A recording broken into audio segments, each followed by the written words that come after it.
안녕하세요. 이현우 작가입니다. 지금 부동산 시장이 정상화되면서 비정상적으로 분양가만 높여온 건설사들이 어려움에 처하고 있습니다. 그래서 4월 위기설 이런 게 나오고 있는데요. 건설사들을 가지고 있는 대기업들이 많은 만큼 건설사들이 무너지면서 다른 계열사도 같이 휘청이는 그런 일이 터질 수 있다. 그거를 암시하는 건데요. 하지만 지금 와서 악성 미분양을 매입한다든지 자금을 지원한다든지 이런 거는 절대 하면 안 됩니다. 오히려 철퇴를 가해서 시장에서 퇴출해야 됩니다. 그래서 오늘은 4월 위기설 이렇게 나오는 이유 이런 걸 조금 살펴보고 또 위기가 터지면은 그 파급력은 얼마나 클 것인지 같이 살펴보도록 하겠습니다. 신세계도 전체적으로 위험하다 이런 이야기가 많이 나오고 있잖아요. 지금 보시면은 신세계건설 같은 경우에는 PF 대금 430억을 갚지 못했습니다. 신용 등급도 강등당하긴 했어요. 다른 계열사들도 같이 어려워지는 그런 상황을 맞이하고 있습니다.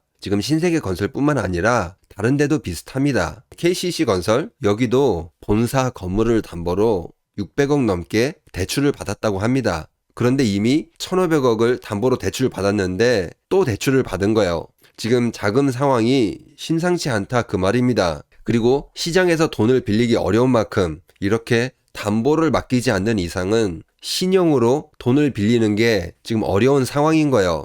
그런데 이제 신세계나 KCC 이런 데만 위험하냐? 그건 아닙니다. 다른 데도 다 위험합니다.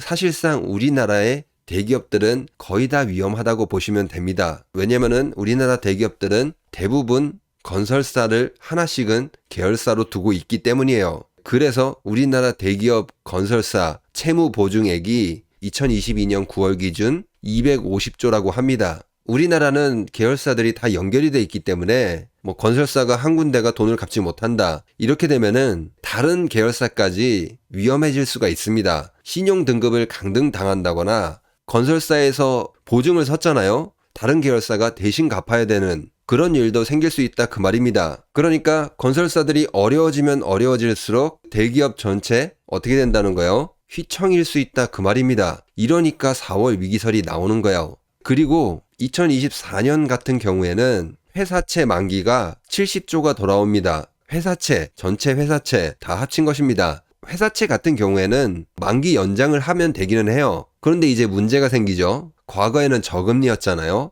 그런데 지금 고금리예요. 그러니까 금리를 높여줘야 됩니다. 기업들 입장에서는 굉장히 부담스럽겠죠. 그런데 계열사들 중에 건설사가 있는 대기업들 신용등급을 강등당하게 되면은 또 뭐가 붙어요? 다른 가상금리가 또 붙을 수밖에 없습니다. 돈을 구하기도 어려운데 금리가 따따블이 된다는 겁니다. 과거 저금리 채권들 이거를 고금리로 바꿔줘야 되고 신용등급이 강등당했다면은 추가로 금리 얹어줘야 되고 이런 식으로 되면은 정말 휘청일 수 있다 그 말이죠. 그렇다고 우리나라 기업들이 돈이라도 많이 버냐? 제대로 버냐? 그것도 아닙니다. 지금 2023년 상반기 같은 경우에는 영업이익은 30% 정도 감소했는데 이자 비용이 32% 정도 늘었습니다. 그러니까 돈 버는 건 줄어드는데 이자 나가는 거는 계속 늘어나고 있는 그런 상황입니다. 그렇기 때문에 지금 시장에서 위기설이 돌고 있는 거예요. 이거 70조 어떻게 막을까? 이제 그 고민하는 거죠. 지금 돈이 없는데. 그리고 건설사 안에서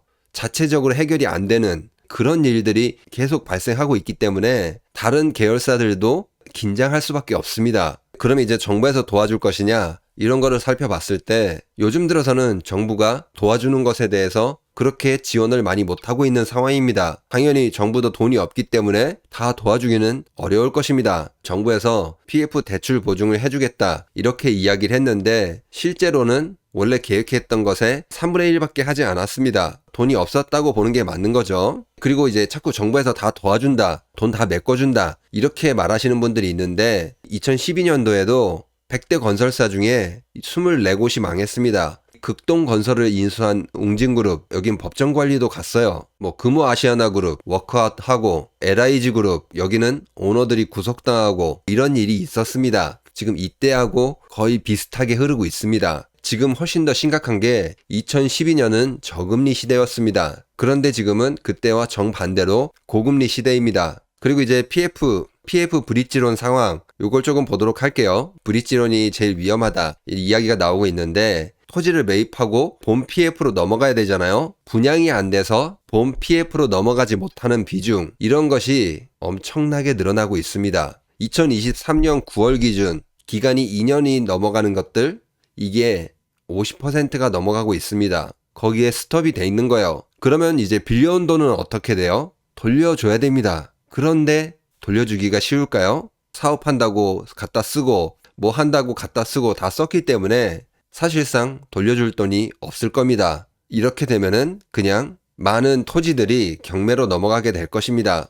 증권사라든지 은행에서는 돈을 받아내기 위해서 토지를 공매로 넘기고 있는 그런 상황이 계속 발생하고 있습니다. 이게 아직은 조금 막아놓고 있는 것 같아요. 제가 보기에는 토지가 공매로 많이 안 나왔거든요. 지금 연체가 되고 있는데 정부에서 만기 연장해 주거나 이자만 조금 내는 거를 도와주거나 그런 식으로 버티고 있거든요. 결국에는 어느 시점에는 분명히 한계가 와서 만기 연장도 해줄 수 없고 이자도 지원해 줄 수 없는 그런 상황이 올 겁니다. 그게 시장에서는 4월이라고 생각하고 있는 것이죠. 그러니까 총선 끝나고 은행, 건설사 이런 데에서 경매로 넘기게 된다 그 말입니다.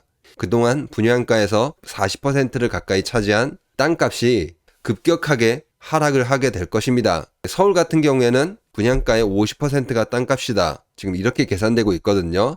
그러니까 토지 가격이 많이 하락을 한다면은 분양 가격이 굉장히 많이 하락을 하겠죠. 그리고 부동산 가격도 많이 정상화될 것입니다. 그러면 오늘 내용을 정리해 보면은 신세계건설, 여기 위험해지면서 신세계그룹까지 지금 휘청이고 있고 KCC건설 이런 데도 돈을 못 구하고 있다. 이런 게 지금 뉴스에 나왔는데 나오지 않는 다른 대기업 계열사들 지금 엄청나게 많을 것이다. 왜냐? 건설사 채무 보증만 2022년 9월 기준 250조였는데 건설사가 갚지 못하면 이걸 어떻게 해야 돼요? 계열사들이 알아서 서로 분담해서 갚던지 아니면 다 같이 신용등급 하락을 때려 맞던지 그렇게 진행이 될 것입니다. 무너지는 거는 당연히 위험하지만 신용등급 하락을 맞게 되면은 2024년에 다가오는 회사채 만기, 이것을 연장할 때 엄청나게 많은 비용을 지불하게 될 것입니다. 하지만 이런 상황에서 기업들의 영업이익은 지금 계속 감소를 하고 있다. 그러니까 돈도 못 벌고 있는데 이자 비용만 계속 늘어나고 있다. 이제 그런 상황인 거죠. 4월 위기설 이런 게 나올 수밖에 없습니다. 정부도 지금 돈이 없는 것 같아요. 예전에 도와주기로 했던 PF 대출 보증 계획했던 것보다 3분의 1밖에 안 됐다. 그만큼 돈이 없다라고 볼 수 있는 것입니다. 그리고 앞으로 이제 건설사들이 퇴출 당하면서 지금 공사가 진행이 되거나 부지를 매입해놨던 그런 것들이 경매나 공매로 나오게 될 것인데요. 토지 가격이 더욱 싸지면서 부동산 정상화가 더더욱 빨리 진행될 것입니다.